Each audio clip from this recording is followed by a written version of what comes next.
கடத்தக்கூடிய pastor John Peter ஐயா என்னுடைய மாமா அவர்கள் பல ஆண்டுகளாக கல்வி நிறுவனத்துல பல சேலஞ்சுகளை பண்ணி இந்த காரியங்களை அவங்க முழுமையான ஒரு 30 வருஷத்துக்கு மேலாக இந்த கல்வி நிறுவனங்களை அவர்கள் சரியாக நடத்தி கொண்டிருக்கிறார்கள். பல நெருக்கங்களும் பாடுகளும் பல சேலஞ்சுகளும் அவங்களுடைய வாழ்க்கையில் இருந்தாலும் அதுகளை எல்லாவற்றையும் மேற்கொள்ளக்கூடிய ஆட்களையும் திறனையும் பக்குவத்தையும் அவர்கள் பெற்றுக் கொண்டிருக்கிறது மிகுந்த சந்தோஷப்படுகிறோம். இந்த நாட்களிலும் கூட இந்த சிறு பிள்ளைகள் முக்கியமாக இந்த சிறு பிள்ளைகளுக்கு தான் முக்கியமான கல்வி முக்கியம். கல்வி என்பது இந்த மழலை பிள்ளைகளுக்கு தான் பிள்ளைகளுக்கு முக்கியமானது. இவெல்லாம் கவனிக்கிறாங்க தெரியல. ஏன்னா வேதத்துல சொல்லப்பட்டிருக்கிறது அடித்தளம் முக்கியம் என்று சொல்லப்படுறாங்க, அஸ்திவாரம் முக்கியம் என்று சொல்லுவாங்க.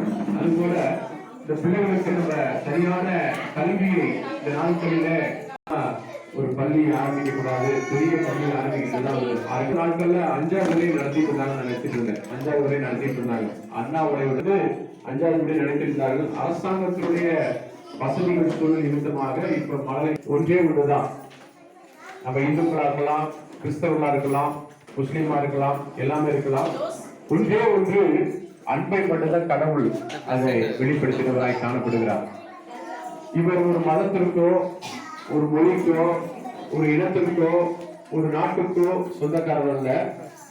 உலக மக்களுக்காக ஒரு மணியை காட்டுவதற்காக கடந்து வந்த ஒரு இறைமகனாய் காணப்படுகிறார். அவருடைய ஒரு நாட்டுக்கு நமக்காக அவர் பூமியில மனித அவதாரமாக தெய்வமாக கடந்து வந்து என்ன பண்ணாருன்னா, அவர் கடந்து வந்து மனுக்குலத்தினுடைய பாவத்தை அவர் சுமந்து அவர் ரத்தம் சிந்தி பாவத்திற்காக மறித்து அடக்கம் பண்ணப்பட்டு 3ஆம் நாள் உயிர்த்தெழுந்தவராய் காணப்பட்டார்.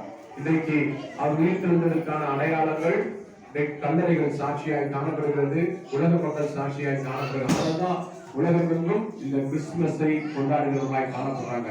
இவருடைய பக்கத்துல முஸ்லிம் சகோதரர்களும் இவரோடு சேர்ந்து என்ன பண்ணாங்க, கிறிஸ்துமஸ் கொண்டாடுறாங்க. இவருடைய பக்கத்துல இருக்க இந்து மக்கள் சேர்ந்து இவங்க என்ன பண்றாங்க, கிறிஸ்துமஸ் கொண்டாடுறாங்க. ஆகவே இது ஒரு கிறிஸ்தவர்களுக்கான ஒரு கலாச்சாரம் அல்ல, இது எல்லா மக்களுக்கான பண்பாடுள்ள கலாச்சாரமாய் காணப்படுகிறது. ஆகவே நீங்களும் இந்த கிறிஸ்துவை உள்ளத்துல ஏற்றுக்கொள்ளுங்க. இயேசுக்காக அவருடைய வாழ்க்கையை இடம் கொடுத்து அவருக்காக நீங்க வாழ்ந்து பாருங்க.